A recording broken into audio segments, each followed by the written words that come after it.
مالي يا ربي مالي وقبرا قرباتها كان سامي فلفا أمتي مالي فنركست يونا فيسو جبتي نوام دبدا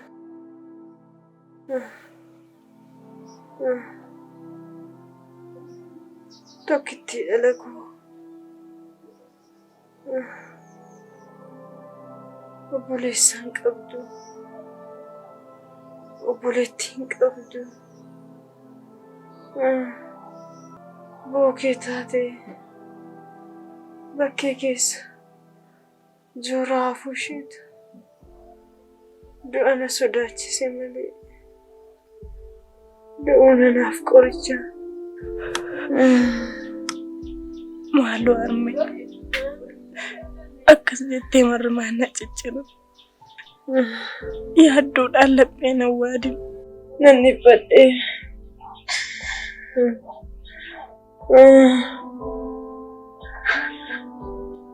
فيا النبي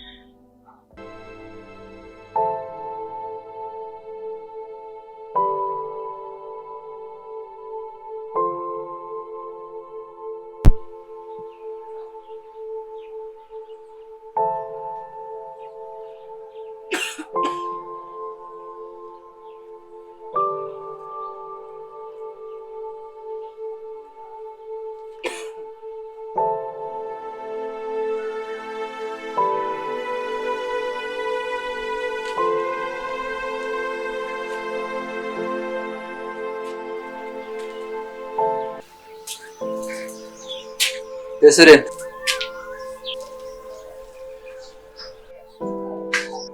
Solane yaade dubbiseen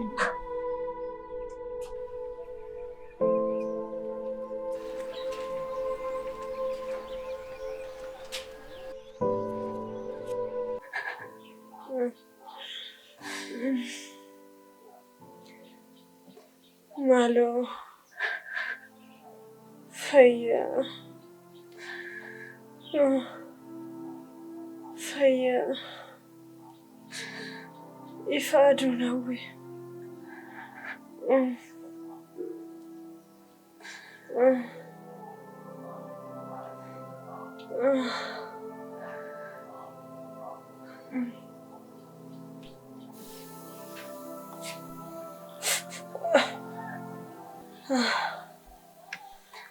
غير قوتي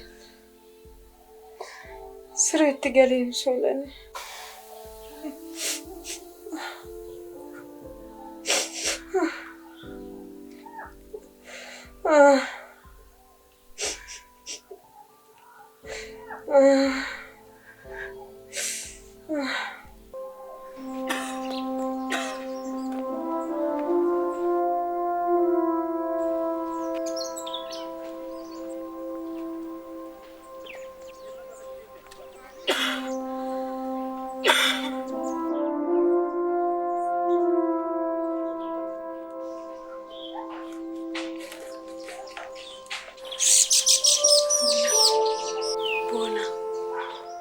توصلكم ما عرفتي سيادي سولاني سيادي أنا يوقفوا نتوري ما أنا كي ساوجي تكابامي تنتوري ماله يعني كي أكو بكون تجالس إسواني يوجا كي لالو وير أنا مو جاكي كفاسون تي ياركي مديكي فيكي qaama kee hunda ilaaluu hawweera. Akka mataan magaruu xiqqoo ishee.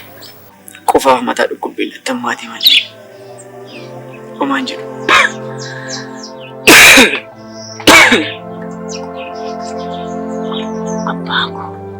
Abbaan kee mana jiru? Amma mana jira waan ta'eef ati deeman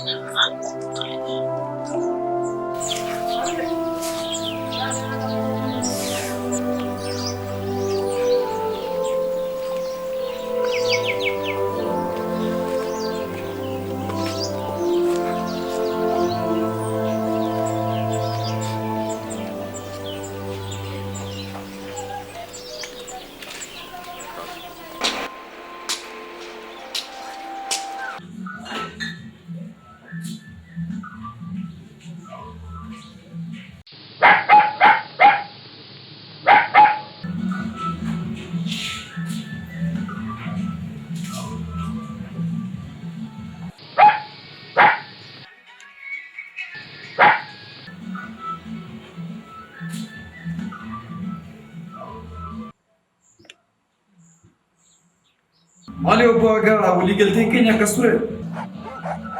Qarshii liqeeffachuun takka itti fayyadamanii deebisuudhaaf miti. Harree maaliif naan deebi'u? Maaloo xiqqoo naa si banti. Rakkadheensi rakkise nan deebisa. Dhibbeen jalaa dhukkubeen naan fala koo wal'aale. Tole gooftaa koo.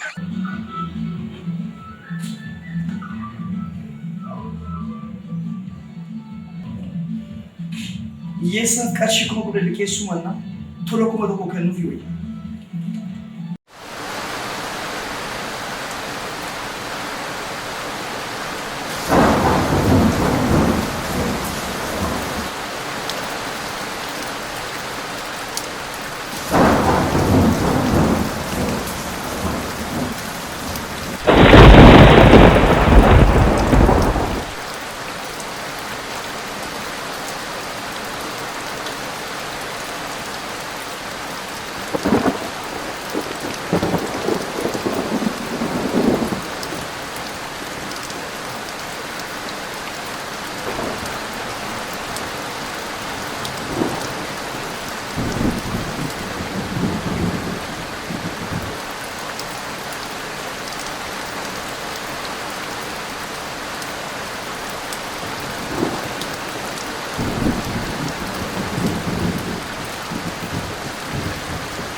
Akka marmeen keetti fooyya'e.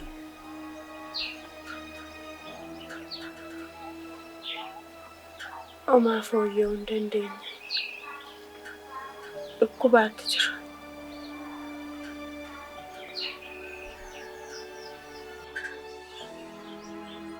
Atis ni rakkatte.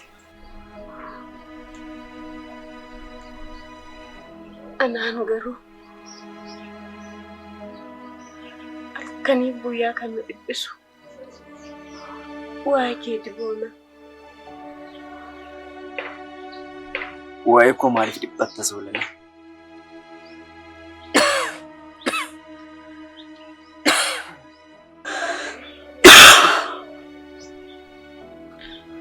Dhukkubsachuu koo moo rakkachuu kootu haaraadha?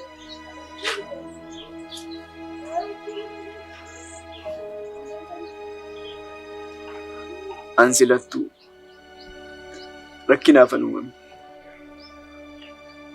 Booni,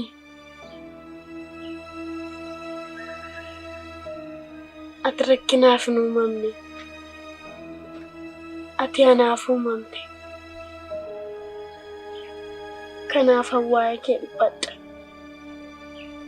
Karaa kanarratti bineensi si nyaata. Namni waas godhaa laata jedhee yaadaaf faca'a.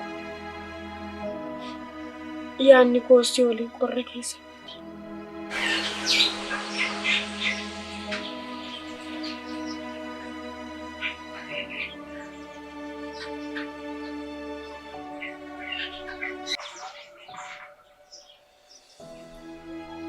Of hin dhiphisiin Soolanii. Dhukkubni koo natti fooyya'ee hojii hojjedhee qarshii arganna. Mana kiraa fudhee daandii karaarraa nan qaba. Angasittoo ammayyuu qorri kun si miidheera. Ansitti mee dadhabeen boona. Maaliif tole naan hin jettu? Kan barbaade ta'a malee. Mana namaatti illee hin galu Soolanii. Maal ta'a? Daandii kanarratti miidhamuu kee wayya?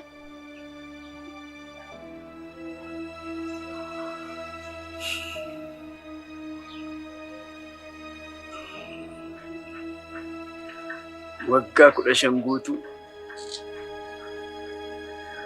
haadha ormaatu na guddise.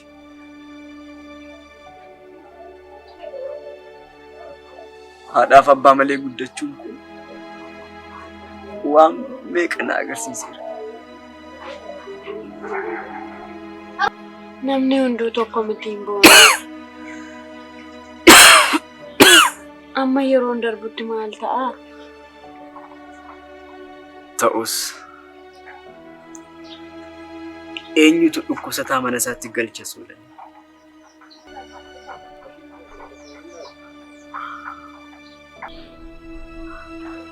Tarii akka kee yoo narraa jaalalli isaan qabe malee.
Hello? Akkam jirta Soolanii? Nagaadha. Eenyudha? Sagaleen koo si jalaa badeeka. Lakkoofsi kun naaf haaraadha. Maalin godhare? Bilbila koo kaasuunoo dhagaa guddaa ol kaasuu caalaa sitti ulfaata. Lakkoofsan jijjiiradhee siif bila malee. Maqaa kee natti himi. Tulluudha. Akkam? Akkamii maali na gaafattaa? Akkan jaalala keetiin ciramee jireenya bututuu jiraadhu beektaa Solonee. Waggaa baay'ee akkati jaallattu si garadheera. Kanaan booda garuu akkati nan jaallanne waan hin bareef lapheen koo jaalala osoo hin ta'in jibba bukeessutti keera. Jibba lapheen koo bukeessu immoo bixileensii kenna. Maal jechaa jirtaa? Jaalala qulqulluu waraabee si laannaan waan dhuguu diddeef bobboolessee si wagoon koo loolu. Har'a immoo akkam haasoftaa? Akka durii jecha mi'aa barbaadde dambiyyuu yeroo baatu ni hadhaa. Kanaan booda si garachuun barbaadu. Akkana na sodaachisullee osoo dhiistee siif wayya. Garuu waggaa meeqa si garadhee anaan na diddee nama biraan jaallatta tanaan namicha si jaallatte sanaan guyyaan du'a keetii waan dhiyaateef qalbii jijjiiradhu taa'e jedhee xiiqii kana keessa kan laga shaaru garuu humna jaalala keetii malee seexana miti. Na dhiisime. An dhiphisin. Akkasittuu haadha koo dhukkubaatee jira. Cubbuu ati hojjettee ittiin beeka.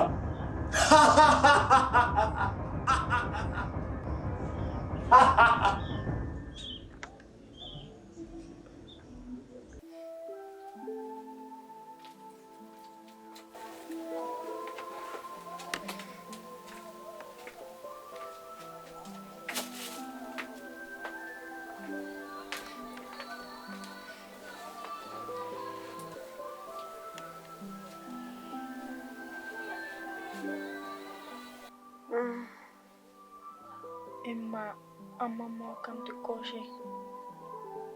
Homaan jedhu intala koo. Dhukkubsadhus.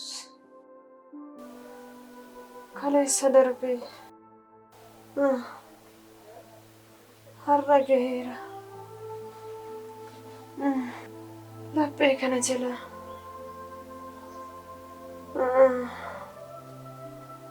Na gangalata. Edammoo akkasitti irriba malee na bulchee. Qaamni keeyyuu ni guba. Dhiisi Solonee koo. Kan koo barana.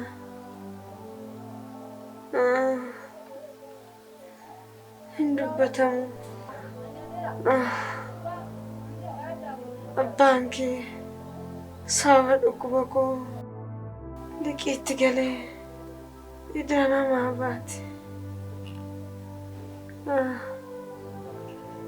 Atis na wajjin rakkatte.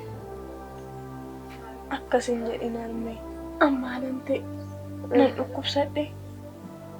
Kan dhukkubsate hosii. Dhukkubsataa wajjin.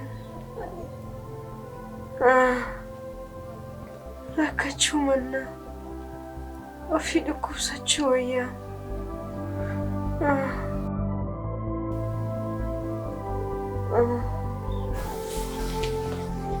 Armee gabaagee kan ifa. Solon gidduu kanammoo raafuu natti urgeessaa. Mee bitii na affeeli. Armee qarshii 10 qofatu na harka jira. Isaan immoo qullubbii firoo ittiin bituufin irraa nuuf tuqaa. Mee immoo bishaan dhugamu naa kenni.